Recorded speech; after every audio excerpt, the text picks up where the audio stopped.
সবাই সঙ্গে সঙ্গে আবার বরবটির বীজ পুঁতি দেওয়া হয়েছে। কয় কাটা আছে এদিকে? এনে 1 বিঘে 5 কাটা। এবারে এসো সব তো নিজস্ব নাকি? হ্যাঁ এইটুকু জানার হালে আছে বাপের কম বেশি মনে করো 5-7 বিঘে বাসের জন্য কৃষি গাছ বানাইছে। আর আমরা এবার মুসলিম শুরু করতে মনে করো আরও আমার যেটুকু ছিল আমি কম বেশি বন্ধ থাকি।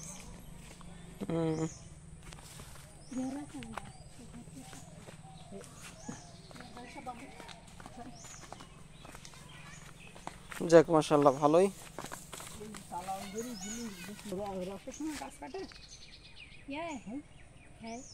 তালের ভালো, তালের রস খাওয়া খুব শরীরের জন্য ভালো। তালের রস, নারকেলের রস, ভালোই তো। নারকেলের রস, তালের গুড় লাগে চিনি আছে, তালের গুড়ের ডাবর কাট করে ভিডিও তো ভালো না। পরে না দিচ্ছি